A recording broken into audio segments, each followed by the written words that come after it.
Luc le chapitre 9. Ok, pendant que vous allez parler de Luc chapitre 9, vous qui avez la Bible, pour vous qui êtes en train de noter, notez également Actes, vous y êtes. Je vais vous donner les versets au fur et à mesure que ça va venir. Donc j'ai dit Luc chapitre 9. Actes chapitre 18. Notez également maintenant Luc chapitre 14. Voilà. Luc chapitre 14. Donc quand il va revenir, je vais vous donner les versets. Mais le passage de Actes chapitre 14, Actes chapitre 18, c'est tout le verset. D'accord? Dans Luc chapitre 9 maintenant, je vais commencer au verset 46. Après, on va après ça, on va aller dans Luc chapitre 14.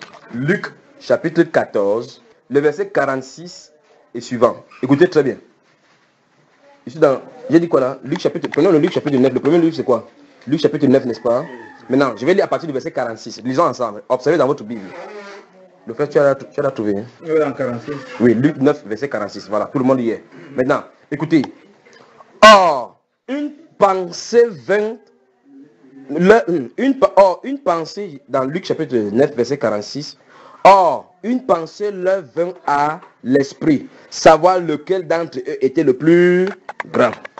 On est en train de raconter l'histoire qui s'est passée entre les apôtres de Jésus ici, là, maintenant. Observez bien. Le Saint-Esprit nous dit que quand Jésus était là sur la terre, une pensée leur vint à l'esprit pour savoir parmi les disciples qui est le plus grand. Écoutez très bien le suivant. Le verset suivant dit, Jésus voyant quoi? Jésus voyant quoi, frère? Mais, donc ce n'était pas manifesté encore à l'extérieur. C'était seulement à l'intérieur. Vous comprenez ça? Vous suivez ce que le pasteur a dit la dernière fois?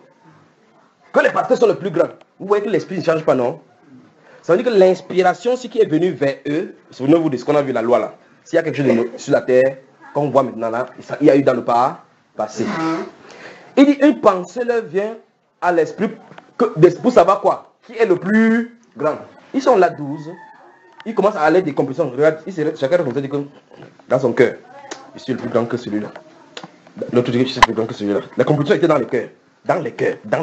La Bible déclare que Jésus, voyant la pensée de leur cœur, pas leur comportement, ce n'est pas à l'extérieur, ce n'est pas encore manifesté. On se comprend, frère? Voyant la pensée de leur cœur, que quelqu'un lui dit, pendant que je suis de parler comme ça, quelqu'un dit comment? Qu'est-ce que ce courant là? Il est même qui pour venir dire aux gens qui viennent ici pour écouter quelque chose. C'est ça, la pensée du cœur. Alors Jésus, voyant la pensée de leur cœur, prit un petit enfant, le plaçant près de lui. Jésus a pris un enfant. Comme il prend toujours des exemples pour enseigner les gens bien. Il a pris l'enfant, le placé à côté de lui. Le suivant dit quoi? Et leur dit, quiconque reçoit en mon nom ce petit enfant me reçoit moi-même.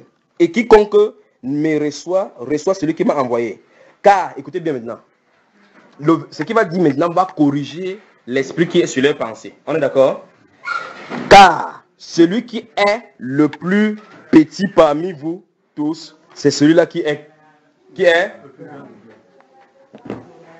Jésus-Christ veut mettre un principe dans le corps de Christ. Jésus-Christ veut mettre un principe dans le corps de Christ. La voix devant Dieu, pour être élevé, c'est rabaisser. La voix devant Dieu. Pour être élevé, c'est-à-dire que ce n'est pas élevé devant les hommes. Parce que quand il disait qui est le plus grand, ça veut dire qu'il s'est comparé entre eux. Or, l'arbitre final, c'est qui? C'est Dieu. C'est lui qui regarde les différentes choses. Alors, Jésus leur prend un enfant, il met là-bas. Si vous recevez l'enfant, comme cet enfant, c'est comme vous pouvez recevoir. En fait, Jésus-Christ va, dans une zone de passage, il va prendre cet enfant-là pour expliquer qu'en réalité, le royaume des cieux, c'est appartient à ceux qui sont comme les enfants. Les enfants ne sont pas pour dire que nous sommes grands, pas vrai? La simplicité et l'humilité. D'accord? Ok. Le Seigneur Jésus-Christ dit ici que celui qui veut être grand parmi vous, qui soit le plus petit, c'est le plus petit qui est le plus grand. Donc devant Dieu, c'est le plus petit. C'est-à-dire que les choses qu'on ne considère pas comme on a vu aujourd'hui là. C'est-à-dire les plus petits, c'est ce qu'on appelle les serviteurs des hommes. Donc plus je vais vous servir, plus alors je peux être appelé serviteur de Dieu, grand là-bas. Est-ce que vous comprenez? Donc être grand serviteur ne veut pas dire que quand je passe, j'ai de grosses voitures. Est-ce que vous me saisissez? J'ai des gardes du corps. Quand je parle, tout le monde m'écoute. Ce n'est pas ça être serviteur de Dieu. Le serviteur de Dieu, c'est celui qui sert, qui fait ce qu'on lui a demandé de faire. Vous comprenez, n'est-ce pas? Donc, je vais seulement montrer quelque chose. Dès au milieu des disciples, il y avait déjà cet esprit-là qui a de se développer aujourd'hui. Par rapport à la folie des grandeurs des gens. Folie des grandeurs. Grand serviteur. Ouais, quelqu'un avec sa photo, vous le voyez avec la touche, il dit révérend, docteur, pasteur, apôtre. Jusqu'à ce qu'on abrège plutôt son nom. C'est ce nom qu'on abrège. Et le titre de révérence est uniquement à Dieu. Et Dieu n'a même jamais réclamé ce titre-là. Mais les hommes ont pris ça. Amen. Amen. Ok, maintenant je vais parler un temps soit peu donc de l'arbitre des hommes. C'est ça qu'il veut parler. L'arbitre des hommes. Et l'arbitre de tout homme. L'arbitre. D'accord? Permettez-moi de parler un seul instant avant de revenir sur les versets. Et puis, je prends là. Puisqu'on avait dit la dernière fois, qu'on fasse 2 heures, quelque chose, c'est ça nos frères? Donc, comme ça, donc, je vous ai pris vraiment depuis le matin, mais je ne dois pas trop appuyer aujourd'hui. Donc je vais parler un instant de l'arbitre des hommes. On se comprend? Quand on parle de l'arbitre, vous pensez à quoi déjà d'entrée? Quand on parle d'arbitre, on voit dans un match, oui. On voit comme quoi? Des joueurs, oui. Allons-y. Quoi encore? Comment? Un terrain. Bon, c'est bien. Quoi encore? Gardien. On a déjà dit des joueurs. Le gardien, c'est un joueur, n'est-ce pas? Une compétition. Une compétition, oui. Un ballon, c'est bon. Oui. Tout ce qu'on a cité, on va les assembler ensemble. On va jouer le ballon ensemble. C'est ça, non? Quoi d'autre?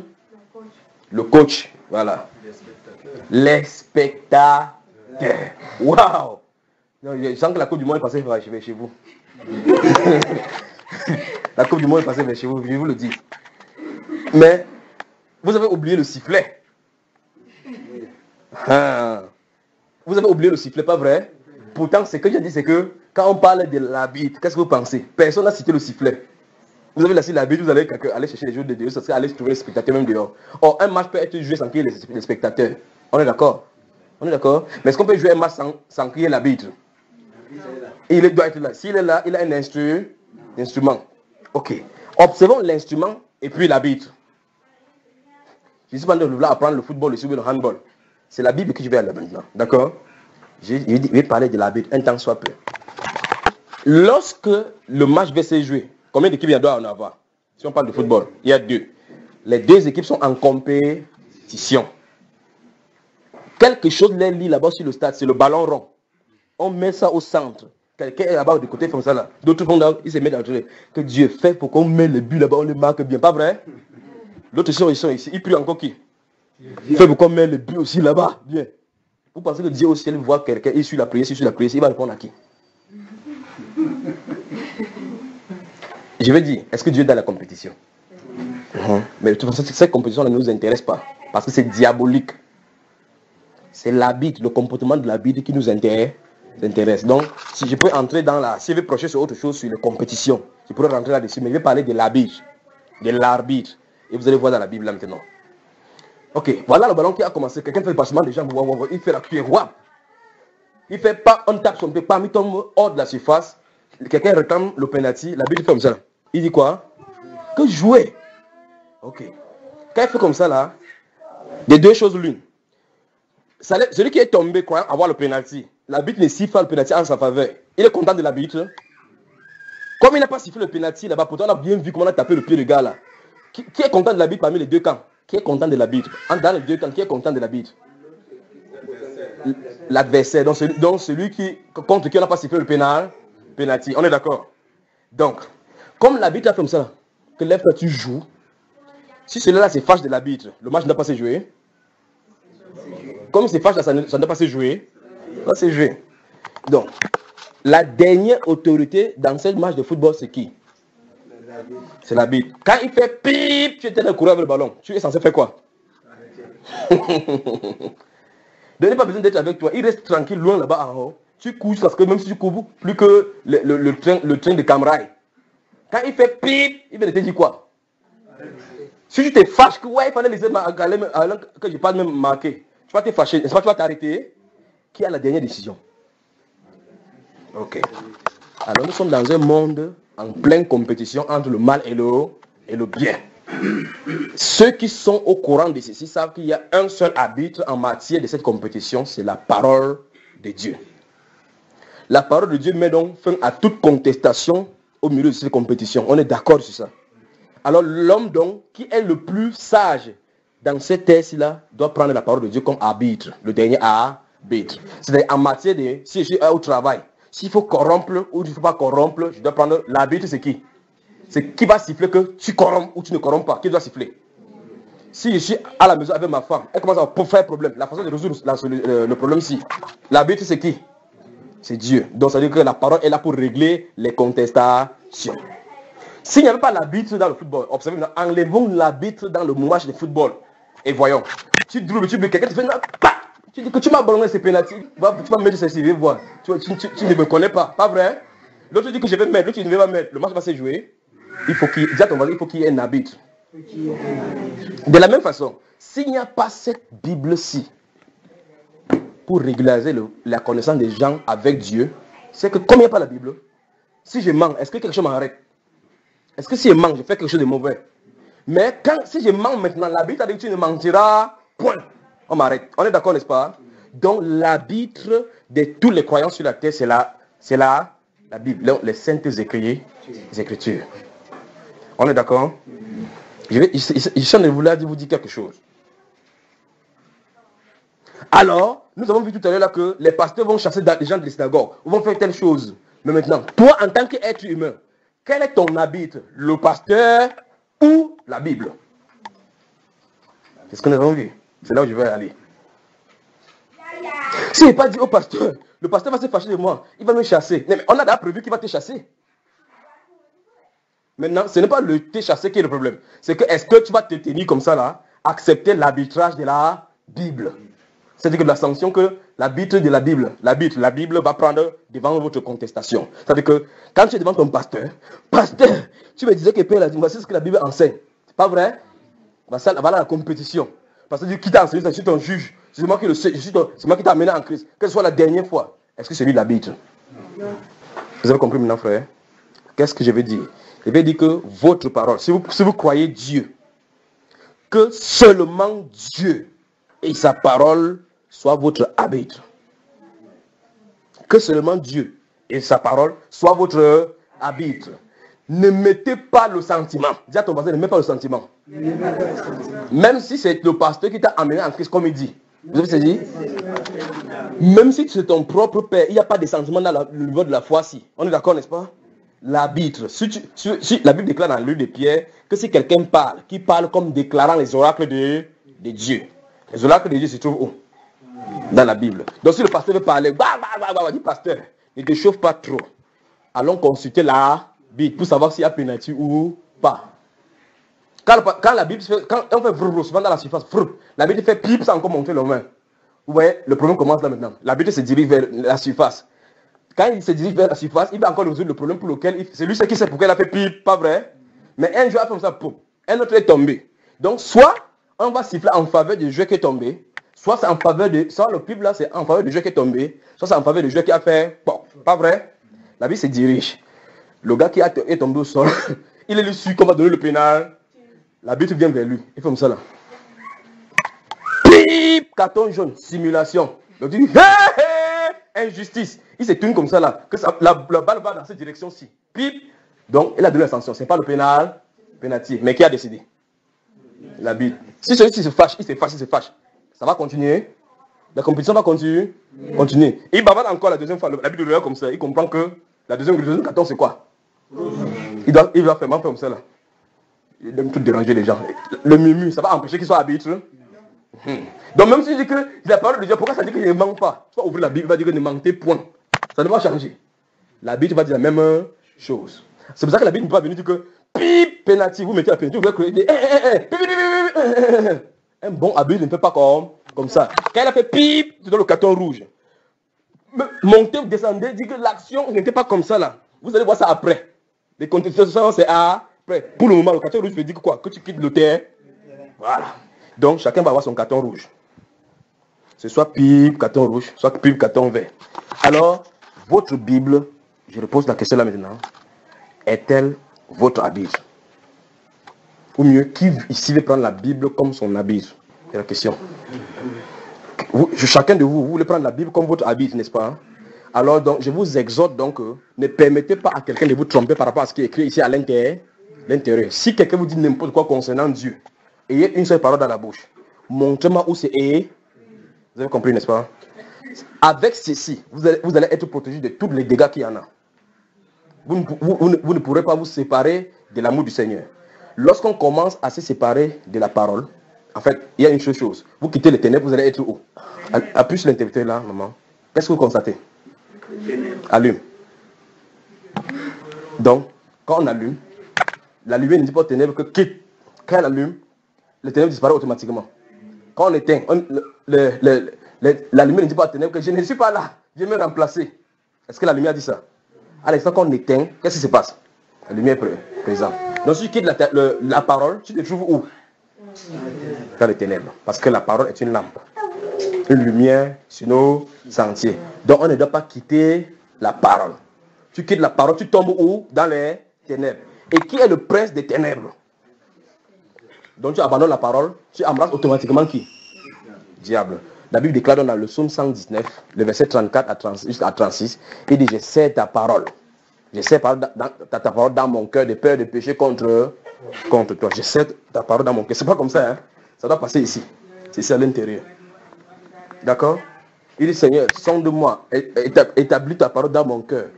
Est-ce que vous comprenez? Donc, la parole, notre désir, ce sera que la parole de Dieu habite en nous. Alors, si la parole de Dieu habite en vous, personne, c'est la seule chose on peut vous prendre votre maison, ça ne fait rien, parce que ça ne sert à rien, parce que c'est le bien terrestre. Mais si on prend la parole, on parvient à être désarmé de la parole, vous êtes fini, parce que vous pourrez finir en enfer. Vous comprenez, n'est-ce pas? Donc, c'est la seule chose que si vous avez habitant en vous, et vous prenez la parole de Dieu comme votre seul socle, comme votre seule façon, votre seul habit pour la vie, personne ne peut rien vous faire. Il vous dit, si la parole habite en vous, vous vous couchez sur un lit comme ça, il y a un sorcier là, c'est le sorcier là qui va partir. Le seul fait que vous vous couchez, parce que c'est la Bible qui dit que si tu sais la parole dans ton cœur, tu dis que tu la prends comme ta soeur. Quand tu te coucheras, ton sommeil sera doux. Tu ne redouteras pas une attaque soudaine de l'ennemi. Alors quand vous voyez quelqu'un va mettre la bougie rouge, il met les encens pour que ça sent dans la chambre, il veut se protéger des sorciers, pas vrai? Oh, Dieu veut que la parole habite dans la bouche, dans le cœur, afin que s'il y a quelque chose, tu parles qu'il est écrit. Tu ne peux pas dire qu'il est écrit alors que ça ne se trouve pas ici à l'intérieur. Vous savez, n'est-ce pas? C'est pour ça que je voulais parler de l'arbitre. Que la Bible soit notre arbitre. Maintenant, je vais prendre dans le suivant maintenant pour vous montrer ce qui peut empêcher à ce que cet arbitre fonctionne pour lui. D'accord? Ce qui peut pousser l'homme, vous qui êtes devant moi là maintenant. Qu'est-ce qui peut empêcher un homme à ce que cet arbitre-ci ne soit pas en sa faveur? D'accord? Vous voulez qu'on examine ça, n'est-ce pas? Notez d'abord Jérémie chapitre 48. Notez. Ah, on va ouvrir un passage là maintenant. Jérémie, le chapitre 48. Je ne vais pas dire que vous ouvrez, notez seulement. Notez, je vais donner un autre passage qu'on va laisser. Le passage qu'on va lire là maintenant. Si vous voulez ouvrir Jérémie, ouvrez, vous gardez. Je ne vous donne pas le verset parce que ça ne vous détruit pas là maintenant. Donc, ouvrons Luc chapitre 14, parce que je vous ai donné ça tout à l'heure, n'est-ce pas? Vous avez noté tout à l'heure Luc chapitre 14 et Actes chapitre 18. Luc chapitre 14. Vous y êtes. Je vais lire à partir du verset 15. Maintenant, on va commenter. Le but de cette deuxième page, je vous ai montré ce que c'est qu'un l'arbitre. Ce que doit être l'arbitre. Vous avez dit clairement ici que vous voulez prendre la Bible pour votre arbitre, n'est-ce pas? Je vais vous montrer dans la deuxième partie maintenant ce qui peut empêcher que cet arbitre soit votre défenseur. Donc, que l'arbitre siffle toujours en votre faveur. D'accord, mes frères? Donc, Luc chapitre 14, à partir du verset 15. Un de ceux qui étaient à table, après avoir entendu ces paroles dites à Jésus, heureux celui qui prendra son repas dans le royaume de Dieu. Et Jésus lui répondit, écoutez très bien, Jésus lui répondit, un homme donna un grand souper, et il invita beaucoup de gens. À l'heure des soupers, il envoya son serviteur dire aux conviés, venez car tout est déjà prêt. Donc une invitation est lancée. Les gens qui sont invités doivent venir.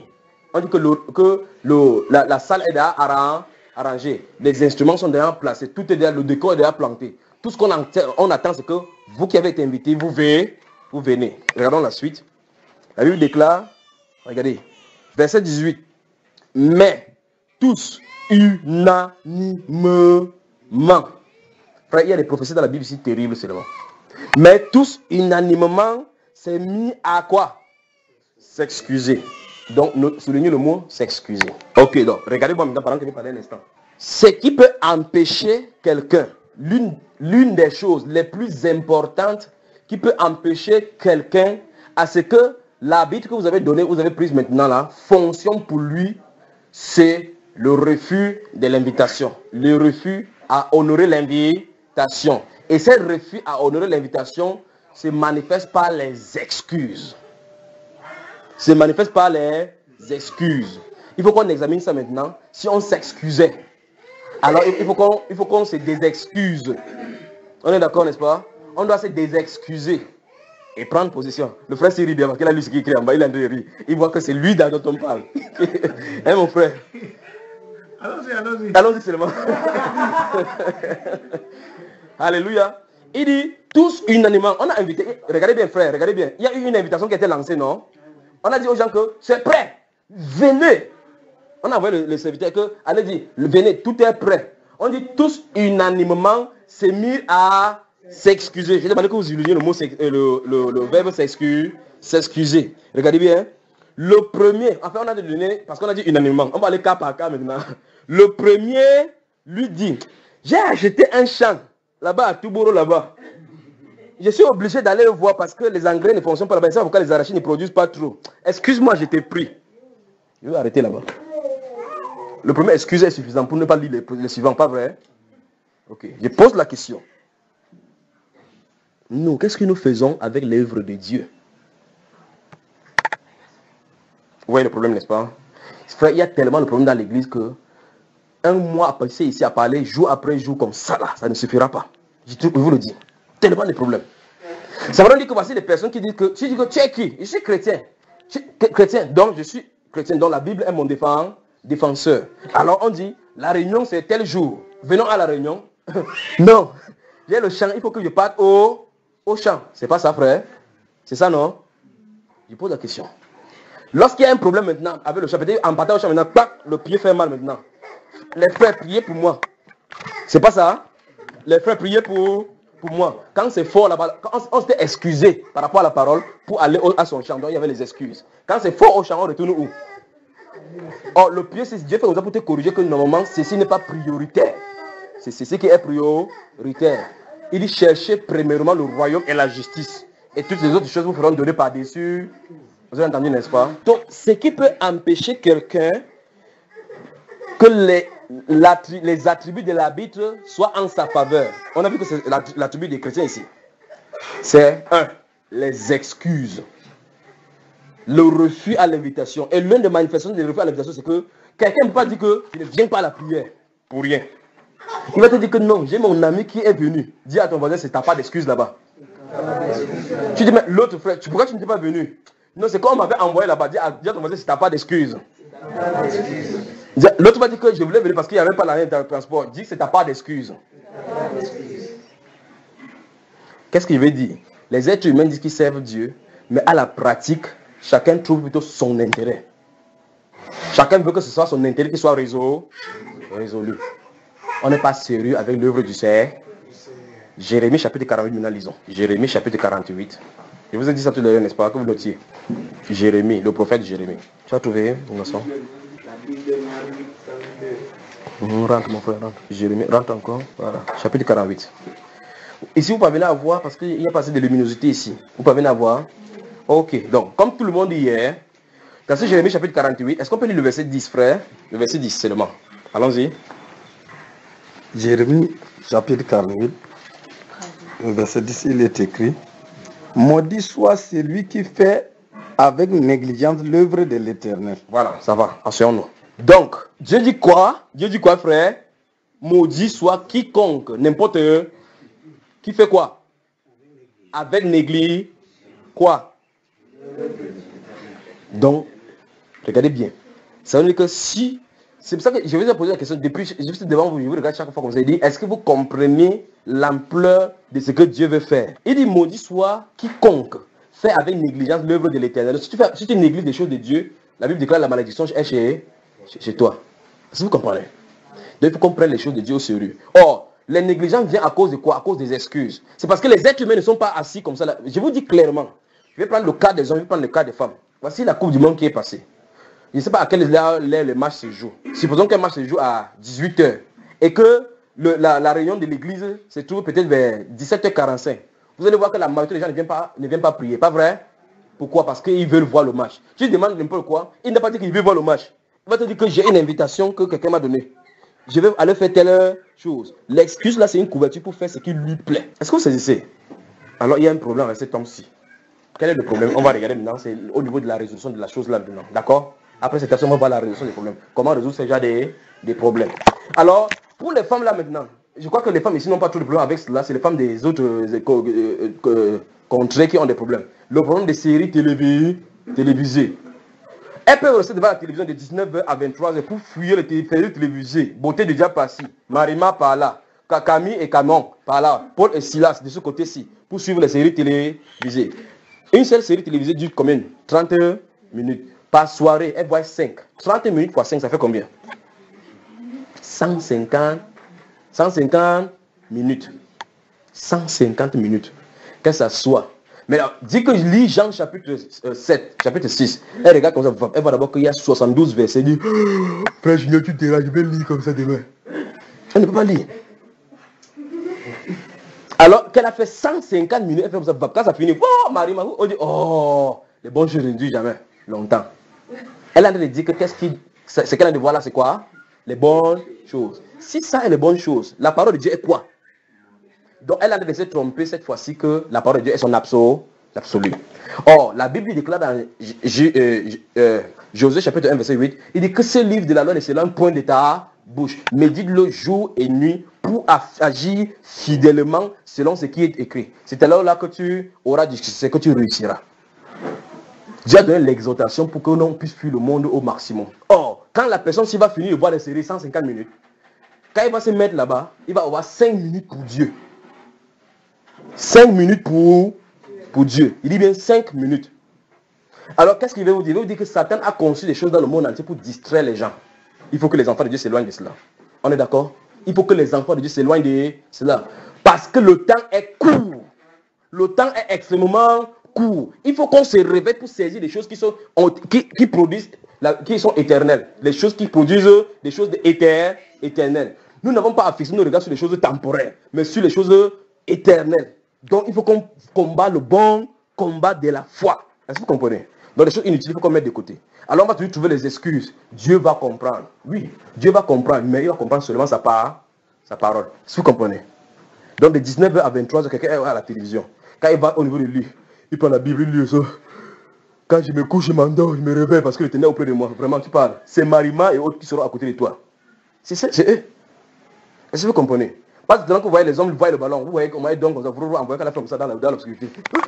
Et vous botte la femme sur le lit. Pourquoi? Le ballon a absorbé sa tête.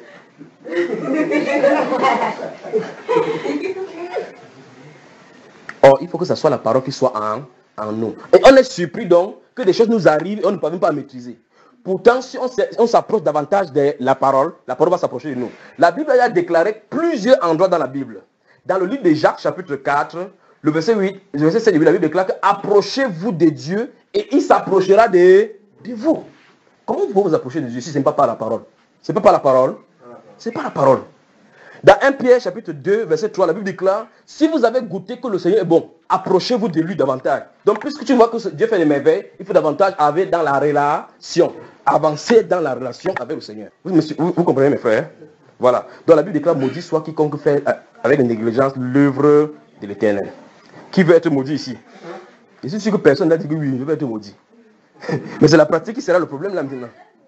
Donc, il faut que chacun prenne l'engagement pour que si vous avez décidé tous unanimement de faire quelque chose pour Dieu, soyez sérieux dans ce que vous voulez faire pour Dieu. Parce que Dieu va récompenser la fidélité. D'accord, mes frères? On est d'accord?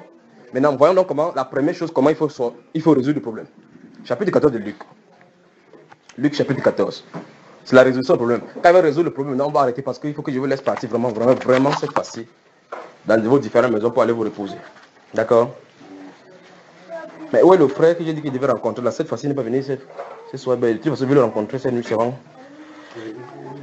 Ok. Donc, vous êtes dans Luc chapitre 14. Ok. Qui va nous lire ça là maintenant? Tu vas lire? Il va donner les versets maintenant. Il dit, ça c'est la résolution de ces problèmes de léthargie spirituelle, de cet abandon. C'est-à-dire qu'en réalité, ça pose le problème des priorités, des choix, n'est-ce pas? Ça pose le problème des priorités. Quelqu'un a son champ. À cette heure-ci, il faut qu'il parte au champ et ici, il y a la réunion de prière. la personne choisit, il pèse. La personne vient l'apaiser. Il choisit quoi? Le champ. Parce que le champ est son intérêt. Il oublie que la personne qui déverse les bénédictions sur le champ là, c'est la personne qui l'appelle par ici. Pas ça, hein? Donc, Luc chapitre 14, lisons à partir du verset 25, mon garçon. Lis au nom de Jésus. Lis à haute voix pour qu'on puisse entendre. De grandes foules faisaient route avec Jésus. Il se retourna et leur dit. Stoppons d'abord là-bas. Regardez. Jésus, le Seigneur, allait se diriger vers Jérusalem. Les gens étaient derrière lui comme ça là. On dit des grandes foules. Donc c'était plein derrière. Regarde. Jésus allait de partir, il marche. Des gens sont derrière lui comme ça. Regardez, les gens sont derrière lui. Ils sont allés marcher derrière qui? Derrière Jésus.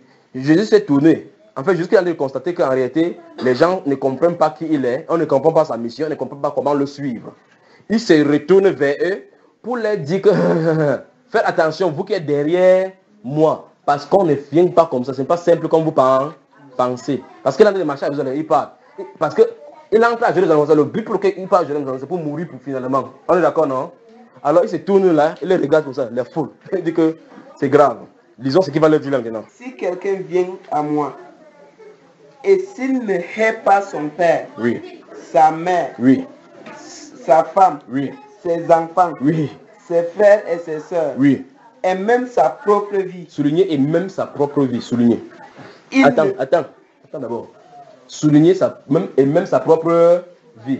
Et il dit quoi? Si cette personne ne fait pas comme ça, il va faire comment? il ne peut être mon disciple. Stoppons d'abord là. Donc vous voyez donc la condition pour être disciple du Seigneur Jésus. Vous avez vu, non? C'est pour ça qu'il s'est retourné. Parce que plusieurs personnes venaient là-bas, ils marchaient comme ça là. D'autres marchaient parce qu'un genre, s'il a faim, il va faire le pain, ils vont manger. Pas vrai? D'autres marchaient comme ça que la maladie essaie de me toucher, il va faire ça, ils vont être guéris, n'est-ce pas? Jésus dit que ce n'est pas ça qui est important.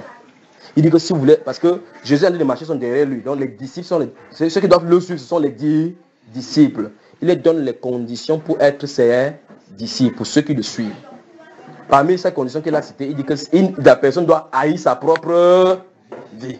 C'est-à-dire que quoi? La personne n'a plus de plaisir pour sa vie. La personne ne vit plus pour lui-même. Vous voyez la chose là maintenant? Donc il faut qu'on reconsidère notre disciple-là. On reconsidère notre priorité.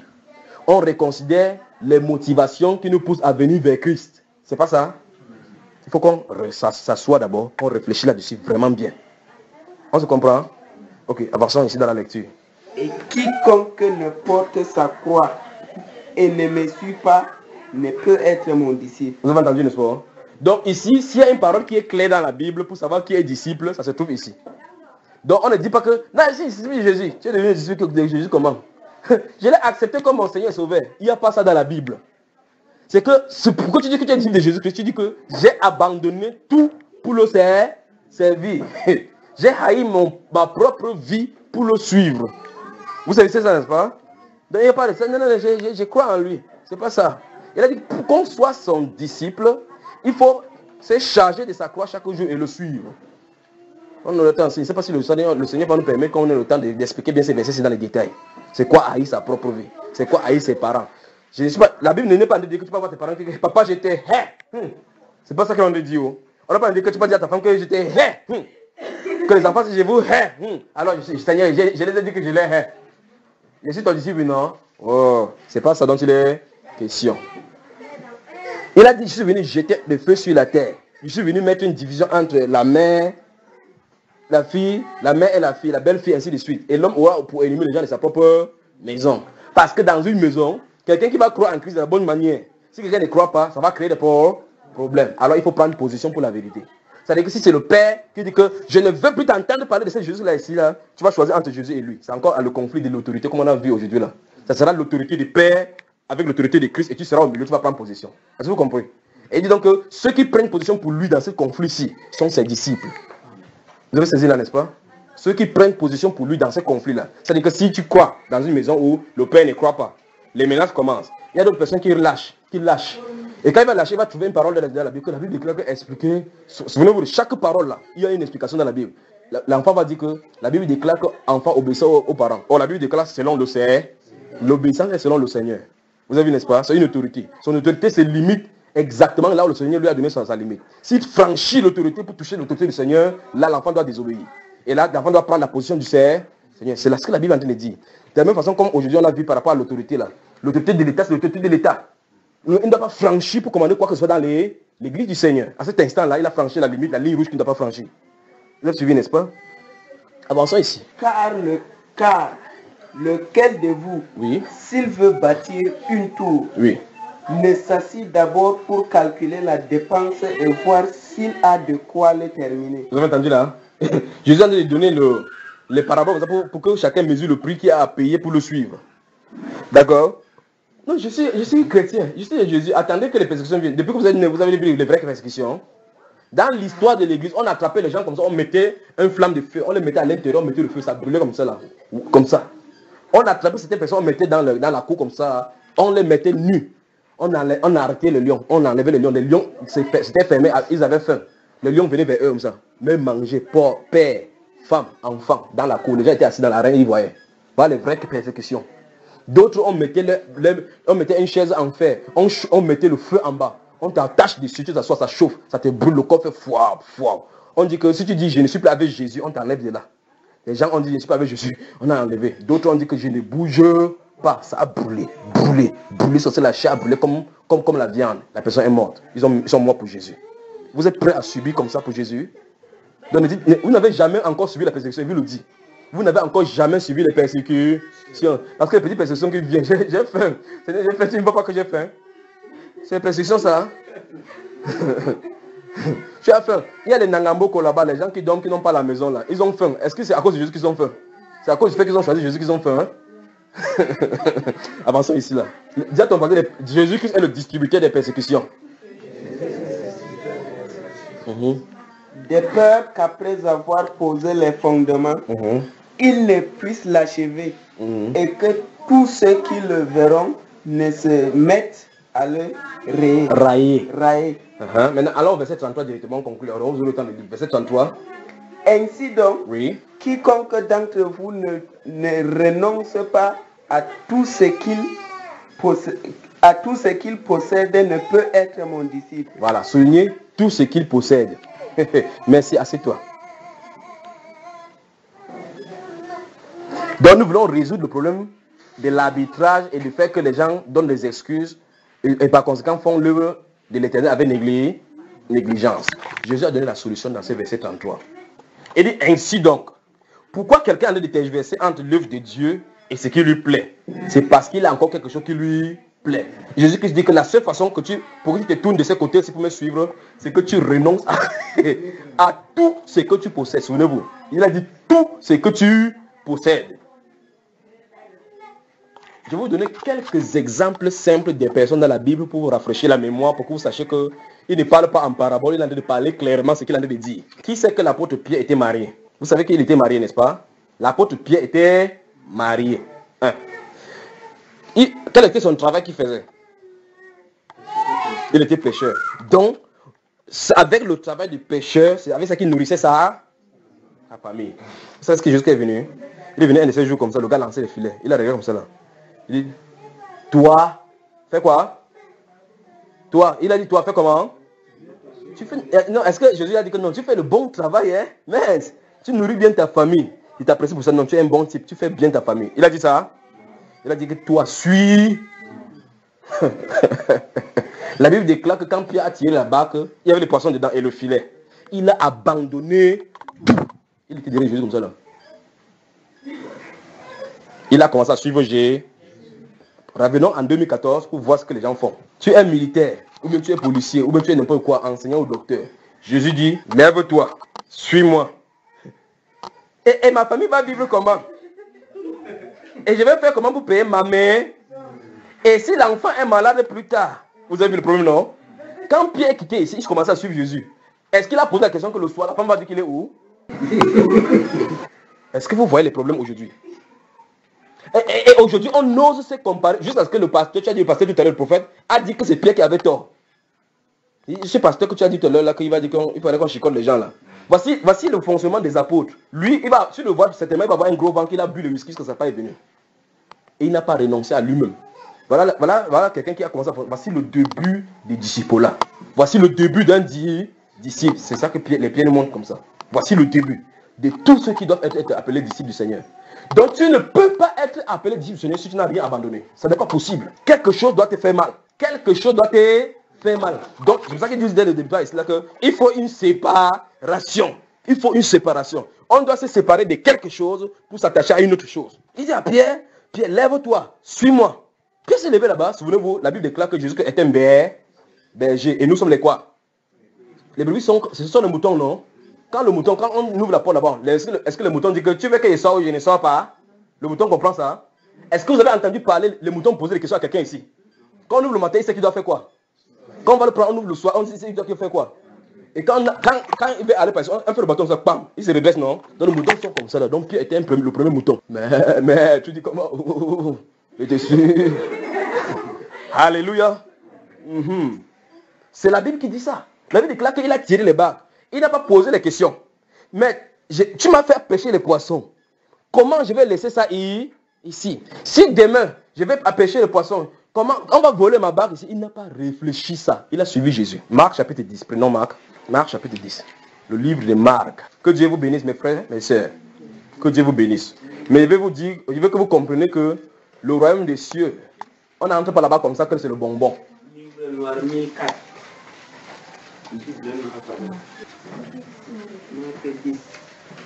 Vous avez ouvert Marc chapitre 10, je vais vous donner le verset.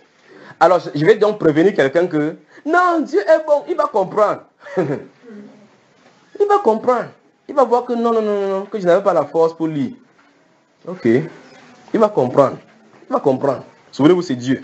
Donc, quand vous dites que Jésus est le même hier, aujourd'hui, pour toujours, ça se passe que comme il a fonctionné avec les apôtres, c'est comme ça qu'il va fonctionner toujours. Il a dit, quiconque ne renonce pas à tout ce qu'il possède ne peut être mon disciple. Donc, comment être disciple de Jésus-Christ? Il faut renoncer à tout. Donc, on ne peut pas s'allier à Jésus sans avoir ici. Parce que dans Luc chapitre 12, il va dire que quoi?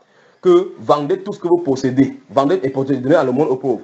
Car là où il y a votre trésor, là est votre cœur. C'est pour cela que cette personne-ci va se retrouver dans cette situation. C'est-à-dire son cœur est dans le champ. Et l'autre, son parti, son cœur est dans la Bible. Je vais à l'assemblée, je fais comment? Je fais comme ça. Et chaque fois quand c'est comme ça, on incline toujours pour son côté. Qu'est-ce qu'il faut? Quelle est la solution? Il faut mourir à soi-même. Comment mourir à soi-même? C'est séparer. Ce n'est pas un parabole, c'est au sens physique. Donc ne croyez pas que c'est un parabole, on a déjà un détour. C'est Jésus qui a dit là. On va arriver, on va prendre pour Pierre. C'est pour ça qu'il dit qu'il va prendre les cas pratiques pour que vous compreniez que ce n'est pas les paraboles. Premier appelé. L'apôtre Pierre, Simon Pierre, il le voit, il dit que lève-toi, suis-moi. Souvenez-vous de ceci. Simon Pierre n'a pas dit que si tu es sûr, tu vas me payer combien? Et Jésus qui dit suis-moi comme ça, il ne dit pas que suis-moi comme pas à la maison. Que suis-moi pas te donner l'emploi. Suis-moi qu'il ne va pas te donner la nourriture. Jamais. Jésus n'a pas dit que de temps en temps, il va te donner l'argent, tu vas donner à ton épouse. Est-ce que vous avez ça? Vous savez ça? Il n'a jamais dit ça. C'est pas ça, frère. Maintenant, chapitre 10 de Marc, le verset 28, qu'est-ce que ça dit? Tu peux lire, frère? Tu peux lire. Chapitre 10, verset 28, qu'est-ce que ça dit? Marc, chapitre 10, verset 28. Pierre ne se mit à lui dire, voici, nous avons tout quitté. Stoppons d'abord là-bas. Or, le commentaire de Pierre fait suite de ce que Jésus a dit quelque chose. Lisons le verset 26 en haut là. Allons-y. Les disciples furent encore plus étonnés. Donc, les disciples sont étonnés. Ça veut dire que Jésus a dit quelque chose, n'est-ce pas? Remontons encore plus, prenons l'affaire depuis le verset 23 avant de descendre. Allons-y. Jésus regarda autour de lui. Oui. Dit à ses disciples. Écoutez très bien. Oui. Qu'il sera difficile à ceux qui ont des richesses d'entrer dans le royaume de Dieu. Arrêtons d'abord là-bas. Vous voyez le problème de départage du cœur des gens, n'est-ce pas? Moi, je vais aller à la prière, je vais aller ici. Non, les invitations ont toutes des excuses. Jésus dit clairement, en fait, c'est un homme riche qui était devant Jésus. Jésus a donné une parabole là-bas que ce sera difficile à un homme riche d'entrer dans le royaume qu'à un chameau d'entrer dans le tu autour d'une aiguille. Jésus me dit que, hein? Jésus a encore dit, je vous dis que ceux qui ont le bien terrestre, ça va les causer des problèmes. N'est-ce pas, on voit ça aujourd'hui? C'est pas ça qu'on voit aujourd'hui. Il dit que si vous voyez un riche, d'abord vous allez lui annoncer devant. Je vais te regarder d'abord depuis le pied, voir tes babouches. Il dit que c'est ce que tu as fait. Pourquoi? Parce que les biens terrestres donnent sa satisfaction. Il croit qu'il a tout accompli. Or, il ne sait pas qu'il a tout sauf ce qui est essentiel. Est-ce que vous comprenez? Alors, Jésus-Christ donc continue en disant quoi? Suivant, verset 24. Les disciples furent étonnés. Stop. Donc, il dit quelque chose, verset 23. Les disciples sont étonnés. Il veut dire, maître, tu es même sûr de ce que tu déclares? Comment tu peux dire des choses comme ça? Donc, les gens qui ont des biens terrestres, il sera difficile pour quelqu'un qui a les biens terrestres. Je veux que vous compreniez que si vous avez de la richesse, vous avez déjà un problème. Dans la première session, la deuxième session, nous avons vu clairement quand le frère a donné 1 Timothée chapitre 6, là, non? Donc, quand tu veux déjà commencer à vouloir s'enrichir, c'est déjà un problème. C'est ça, n'est-ce pas? Regardez ce que Jésus dit. Il dit ici, là, il sera difficile à ceux qui ont des biens terrestres d'entrer dans le royaume. Donc, qu'est-ce qui va causer le problème des gens qui ont des biens terrestres? Vous pensez quelle est la cause? Quel est leur problème? Il dit ceci, n'est-ce pas? Jésus dit qu'il sera difficile à ceux qui ont les biens terrestres d'entrer dans le royaume. Jésus veut parler, dire que leurs problèmes vont venir d'où? De leur richesse. De leur richesse. On est d'accord, non? C'est pour ça que les disciples sont étonnés, parce qu'ils ne voyaient pas qu'il y avait des problèmes. Jusqu'à commencer à leur respecter, en réalité, il y a un problème. Allons-y maintenant, continuons. Les disciples furent étonnés de ce que Jésus parlait ainsi. Vous avez vu, non? Donc Jésus a vraiment compris ce qu'il voulait dire, oui. Et reprenant, il leur dit, mes enfants, qu'il est difficile à ceux qui se confient dans les richesses d'entrer dans le royaume de Dieu. Vous avez entendu, non? Donc il a vraiment bien défini maintenant. Or, quand quelqu'un va prendre chaque fois son cœur, la mettre dans les richesses, ça suppose qu'il s'est confié dans ses richesses. On est d'accord là-dessus, n'est-ce pas? Avançons. Il est plus facile à un chameau de passer par le trou d'une aiguille qu'à un riche d'entrer dans le royaume de Dieu. Vous avez entendu encore, n'est-ce pas? Alors maintenant, Jésus allait de parler comme ça parce qu'il y avait un riche qui est devant lui. Les disciples ont commencé à défendre la chose. Jésus explique davantage, et c'est clair maintenant.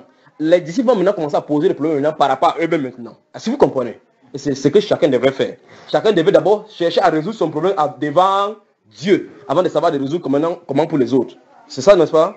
Alors maintenant, regardons. Les disciples furent encore plus étonnés. Donc il y a des étonnements combien de fois? Donc Jésus qui dit que ce sera difficile à ceux qui ont le bien terrestre d'entrer. Il dit que quoi? Jésus explique, en fait, je vais dire que ceux qui se confient dans les biens terrestres, ce sera impossible pour eux d'entrer. Il dit quoi? Ils sont encore étonnés. Amen. Continue encore. Et ils se disent les uns aux autres. Dans ce cas, qui peut vraiment être sauvé? C'est que c'est fort ici dehors. Hein? Et qui peut être sauvé? Stoppons. Donc les disciples ont compris que la déclaration de Jésus-Christ était grave. On est d'accord? C'est vraiment grave. Les disciples ont dit que quoi? Frère Pierre là, tu penses que quelqu'un sera sauvé dans le monde ici, dans cette situation-ci? Parce que les gens aiment la terre là. C'est pas ça, frère? Maintenant, suivons ce que Jésus dit. Alors les disciples vont se tourner maintenant vers Jésus-Christ pour lui dire que ok, tu vas résoudre notre problème, mais maintenant, parce qu'on sent que là-bas dehors c'est chaud. Allons-y. Jésus les regarda et dit, cela est impossible aux hommes, mais non à Dieu. Voilà. Alors, car tout est possible à Dieu. Alors, amen. Avançons maintenant. Verset 28. Pierre s'est mis à lui dire, voici nous avons tout quitté et nous t'avons suivi. Stoppons. Donc, Jésus a parlé maintenant pour les riches. L'apôtre Pierre, le capitaine de l'équipe de football, a pris le capitaine, le brassard. Il dit, ok Jésus. Il ne dit pas que, regardez bien ce que l'apôtre Pierre dit. Il ne dit pas que voici je. Il ne parle pas pour lui-même. Il parle au nom de tous les disciples. Donc, l'apôtre Pierre veut dire que tous les disciples, sans exception, avaient abandonné quelque chose. On est d'accord? Et ils n'avaient pas seulement abandonné quelque chose, ils avaient abandonné toutes les choses. C'est ce que l'apôtre Pierre dit. Il dit que voici, nous avons tout quitté. J'espère que c'est la Bible que vous lisez. Voici, nous avons tout quitté et nous t'avons suivi. Donc, ils ont fait effectivement cette œuvre-là d'abandon total et du repliement total sous le Seigneur. C'est ça, non? Maintenant, regardons le récit de Jésus, la réponse de Jésus vis-à-vis d'eux. Allons-y. Jésus répondit, je vous le dis en vérité, il n'est personne qui, ayant quitté à cause de moi et à cause de la bonne nouvelle, sa maison, ou ses frères, ou ses sœurs, ou sa mère, ou son père, ou ses enfants, ou ses terres. 7. Vous avez vu les choses qu'on a quittées? Vous avez vu ça? Vous ne voulez plus répondre, hein? Vous avez dit aujourd'hui que vous voulez prendre ça pour habit, non? Vous pensez que c'est le bonbon? Vous pensez que c'est le bonbon? Alors vous allez dire, Seigneur, donne-moi le Saint-Esprit, il dit quitte ces choses. Seigneur, donne-moi le Saint-Esprit, quitte ces choses. Seigneur, donne-moi le Saint-Esprit, quitte ces choses. Puis qui te donne le Saint-Esprit, que tu veux le chant? Tu parles. Alors le verset 30. Oui. Ne reçoivent autre centuple. Oui. Présentement. Dans cette vie-ci. Siècle. Oui. des maisons, 1, des frères, 2, des sœurs, 3, des mères, 4, des enfants 5, et des terres, 6. avec des persécutions. Stop. Jésus dit que, regardez bien, parce qu'il a su ceci. Si vous quittez ces choses-ci, présentement, si vous allez encore recevoir les mêmes choses, mais vous les recevrez avec des persécutions. Dans les bénédictions de Dieu, là, il y a les persécutions derrière. Après, il va dire, non, ça c'est pour le siècle-ci. Il dit que la finalité, c'est quoi? Et dans le siècle à venir, la vie vie éternelle. Jésus-Christ a réglé le problème. Merci frère, assieds-toi. Donc, il y a un vrai principe fondamental pour être disciple du Seigneur Jésus. Je vais dire encore la phrase autrement. Il y a un vrai principe fondamental pour que la Bible soit notre seul attribut, c'est notre seul arbitre, comme on a dit aujourd'hui. Si les gens sont départagés en se donnant des excuses, comme on a vu dans Luc chapitre 14 là, c'est parce que ils sont sur un mauvais fondement. On n'aurait pas dit ce qu'il faut faire dès le départ. Il faut se séparer. Alléluia. Il faut se séparer. C'est ça qu'on appelle donc mourir à soi-même et compter chaque jour pour le Seigneur. Est-ce que quand les disciples sont éloignés là, ou ils ont quitté ce qu'ils ont fait, est-ce qu'ils ont réfléchi que demain je vais manger quoi? En fait, Jésus leur a expliqué plus tard que ne cherchez pas ce que vous allez manger le lendemain. Ne dites pas qu'est-ce que nous allons vêtir, comment serons-nous vêtus, car toutes ces choses-là, ce sont les païens qui leur recherchent. Donc si quelqu'un dit que Seigneur, qu'est-ce que je vais manger demain? Directement, il est un païen. C'est pas moi qui dis, oh. C'est l'arbitre. C'est l'arbitre. Vous avez dit que vous aimez ça, non? Donc, je suis obligé de vous dire ce que l'arbitre a dit. Pour qu'il n'y ait pas de conflit dans le stade. N'est-ce pas? Donc, ce soir, l'arbitre a sifflé, pip, vous devez vous séparer. Vous allez bagarrer maintenant, vous allez bagarrer entre l'arbitre, la décision a été donnée. Ainsi donc, quiconque ne renonce pas à tout ce qui précède ne peut être mon disciple. L'arbitre a sifflé. Vous voulez contester? Qui veut contester? Il a rencontré Matthieu là-bas, il était au péage. Il comptait, il prend l'argent, il met ici, il prend l'argent. Il a regardé comme ça, Matthieu l'a regardé, il dit, lève-toi, suis-moi. Il dit, est-ce que tu veux me suivre? Il dit, lève-toi, suis-moi, il se tourne. Matthieu laisse l'argent dedans, tchangalang. Il ne pose pas la question, s'il laisse l'argent d'autrui ici, on vole, qu'est-ce que je vais devenir? Il laisse l'argent, il est aussi derrière le mouton. Il part là où il part. Est-ce que vous comprenez? Chacun a dû laisser quelque chose. Je pose la question. Aujourd'hui, avons-nous abandonné quelque chose? Ne répondez pas. La question est pour poser. Si vous n'avez rien abandonné, soyez donc sûr à 800% que vous n'êtes pas disciple du Seigneur Jésus. On est d'accord là-dessus? Vous voulez répondre? On est d'accord, non? C'est la Bible qui a sifflé ainsi. Il a dit, si vous n'abandonnez pas, vous ne pouvez pas être mon disciple. Donc un disciple, c'est celui qui a abandonné. Donc ce qui est sûr, donc, à 1000%, 100% sûr, 1000% sûr, c'est que si vous n'avez rien abandonné, vous n'êtes pas disciple de Jésus. C'est la Bible qui a dit ainsi. Alors, chacun individuellement doit faire face à cette réalité, à ce que la Bible a dit. Chacun doit aller devant la Bible en disant, Seigneur, qu'y a-t-il dans ma vie que tu voudrais que ça quitte? Est-ce que vous comprenez? Chacun a sa résistance, il ne citerait aucune chose. Chaque vie est différente devant le Seigneur. Pierre, lui, pêchait le poisson. Matthieu était au péage. On est d'accord, n'est-ce pas? Pour Matthieu, ce que Matthieu a abandonné n'est pas ce que Pierre a abandonné. Mais de toute façon, quelqu'un a abandonné quelque... Luc chapitre 12. Vous y êtes dans le livre de Luc au chapitre 12. Là, on va s'arrêter. Parce que la nuit tombe déjà. Luc chapitre 12. Si vous êtes là, je vais vous donner les versets. On y va. Luc, le chapitre 12. On va lire à partir du verset 15. Allons-y, frère. Tu peux lire, mon cher frère, pardon, si c'est possible. Oui. Luc chapitre 12. À partir du verset 15. Écoutons, suivant doucement. Allons-y. À partir du verset 15. Oui. Il est écrit. Puis il leur dit, gardez-vous avec soin de toute avarice. Oui. Car la vie d'un homme ne dépend pas de ses biens. Vous avez entendu? La vie d'un homme dépend de ses biens terrestres. La vie d'un homme dépend de ses biens terrestres. Alors, c'est Jésus qui a parlé ici. Hein. Si vous avez la Bible qui est écrite en rouge, vous allez remarquer que le travail c'est écrit là-bas en rouge. Donc les paroles de Jésus sont écrites en rouge. Il dit, la vie d'un homme ne dépend pas de ses biens. Fût-il dans l'abondance. Mais donc même s'il était abandonné n'importe comment, sa vie ne dépend pas de cela. Ah oui? Et il leur dit cette parabole. Oui. Les terres d'un homme riche avaient beaucoup rapporté. Donc l'homme riche là, c'est tout du côté de Toboro. C'est ça, non? Il était des non riches de Touboro, avait beaucoup rapporté. Des sacs d'arachides, c'est grave seulement. Suivant ce qu'il va faire. Et il raisonnait en lui-même, disant, que ferai-je, car je n'ai pas de place pour serrer ma récolte. Vous entendez, non? Donc vous savez tellement que c'est de Touboro que Jésus allait parler, non? C'est pas ça? Allons-y. Voici, dit-il, ce que je ferai. Oui. J'abattrai mes greniers, oui. J'en bâtirai de plus grands, oui. J'y amasserai toute ma récolte oui. Et tous mes biens. Et je dirai à mon âme, oui. Mon âme, tu as beaucoup de biens en réserve pour plusieurs années. Oui. Repose-toi, oui. Mange, bois et réjouis-toi. Oui. Mais Dieu lui dit, oui. Insensé. Stoppons. N'est-ce pas le bien de ce monsieur-ci lui-même? N'est-ce pas lui qui a eu la récolte? N'a-t-il pas le droit de manger?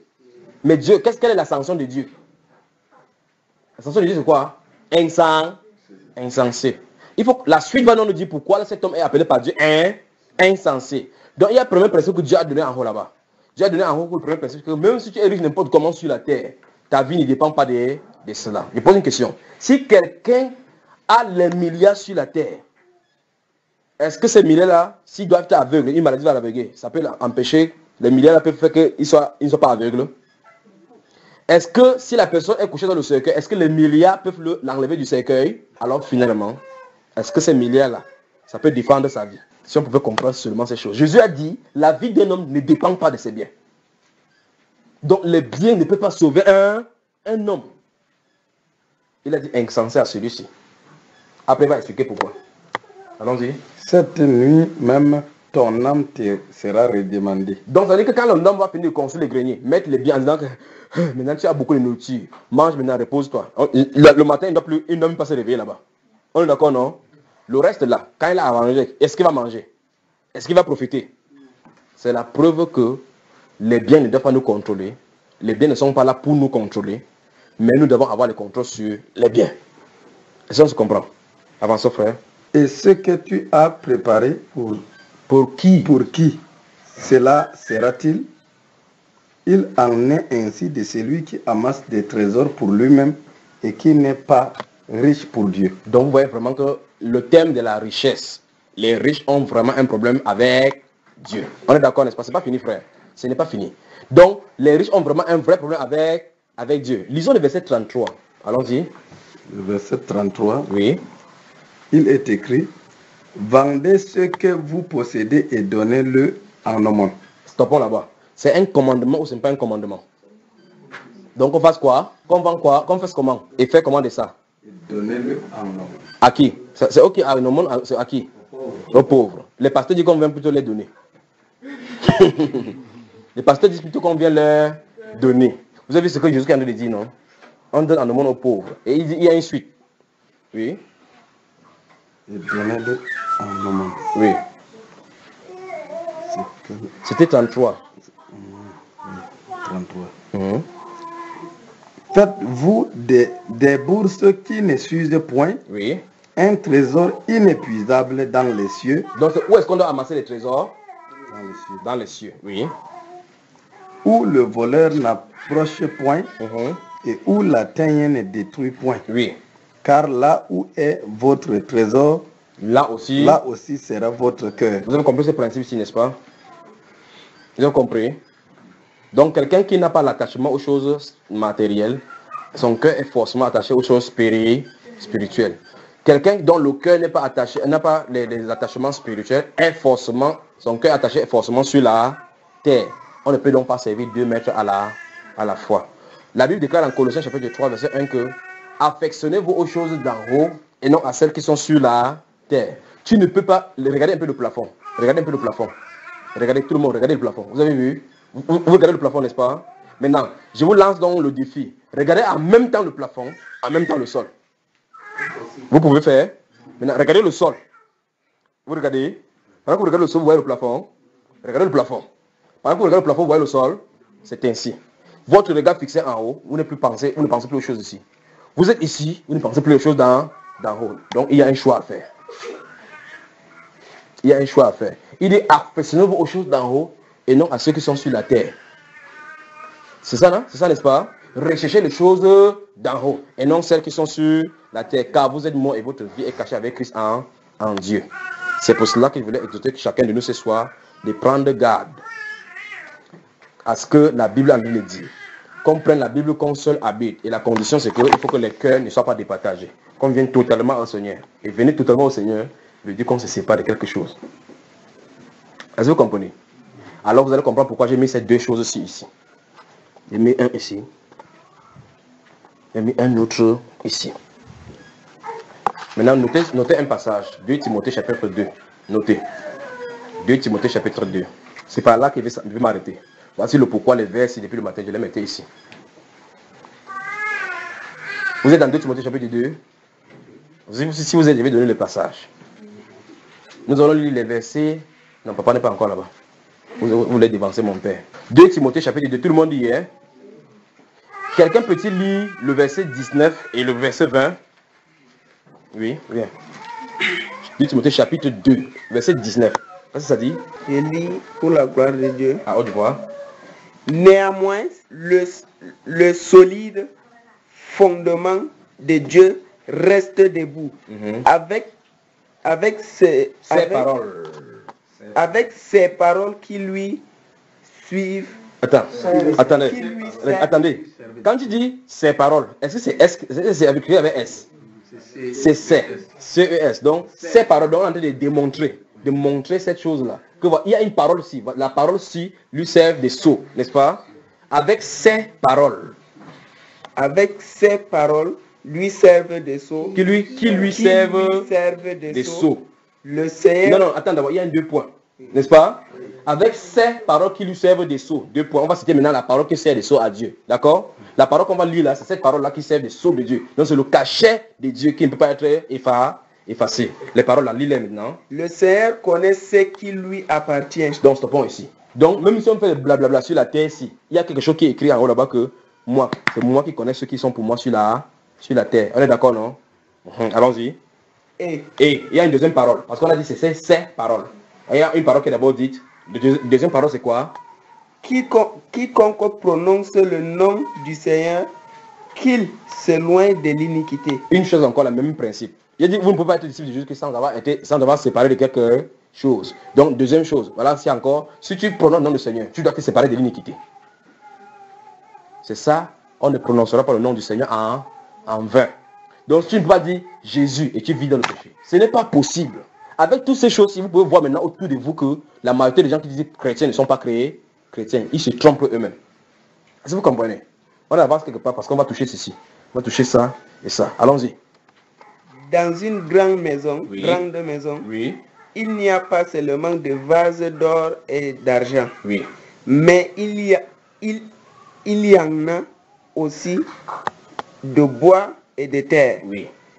Les uns sont des vases d'honneur et les autres sont des vases d'un usage vil. Arrêtons d'abord là-bas. Il dit dans une grande maison, il n'y a pas seulement des vases d'honneur, il y a aussi des vases de terre, d'accord, des vases d'argent, des vases d'or. Les vases, ce sont les choses qu'on met les contenants à l'intérieur pour utiliser. Comme par exemple, regardez bien, le gobelet que j'ai mis ici depuis le matin. Ici, ça c'est le gobelet en argent. Ici, ça c'est en verre. Vous avez vu, n'est-ce pas? Donc dans cette grande maison, il y a plusieurs styles de gobelets. On se comprend? Il y a plusieurs styles de gobelets. Je vous pose une question, voici papa ici. Si le sous-prophète entre dans la maison ici, est-ce qu'il va se dire qu'on lui donne l'eau avec ceci? C'est que quand la femme va prendre ça là à moi, le regard, sans constater sur le sous-prophète, le regard que papa va le regarder comme ça, elle va comprendre qu'il y a quelque chose qui ne va pas. On est d'accord, n'est-ce pas? Parce que ce n'est pas avec ça qu'on doit utiliser pour le recevoir. On est d'accord là-dessus?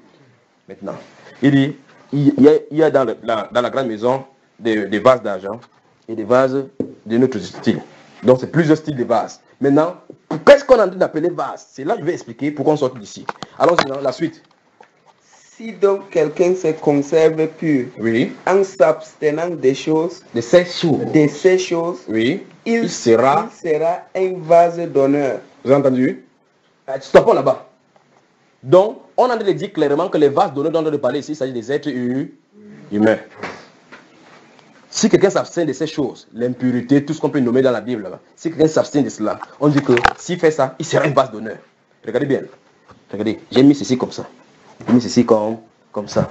Si quelqu'un s'abstient de ces choses, parce que les choses là salissent la personne, l'impudicité, on a dit aujourd'hui dans le livre d'Éphésiens chapitre 5 que ça ne soit pas nommé parmi vous ainsi qu'il convient à des saints, n'est-ce pas? On dit ici que si quelqu'un s'abstient de ces choses, il sera quoi? Un vase d'honneur. Allons-y. Ah, lis non? Sanctifié. Arrêtons là-bas. On dit qu'il sera un vase d'honneur comment? Sanctifié. Donc, si on s'abstient plus on s'abstient des choses qui nous dérangent avec le Seigneur, le péché là, d'accord? On est quoi? Sanctifié. Sanctifié, ça veut dire quoi? Nettoyer et mis à part. On est d'accord? Donc, cette personne-ci qui était dans le péché, c'est pour ça que j'ai renversé ce verset. Le verset doit être utilisé.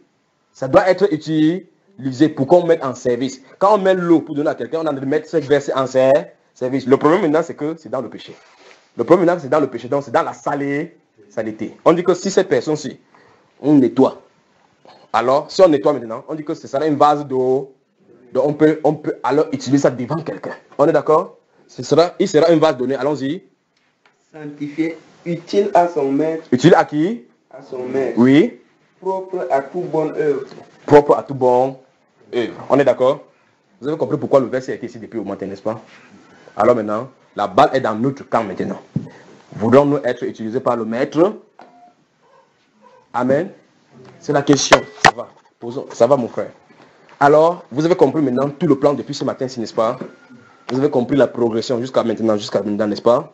Vous avez compris le pourquoi Dieu, la responsabilité qui incombe à chacun de nous, n'est-ce pas? Alors, au-delà de cela, chacun a une responsabilité face à face devant le Seigneur. Que le Seigneur vous bénisse.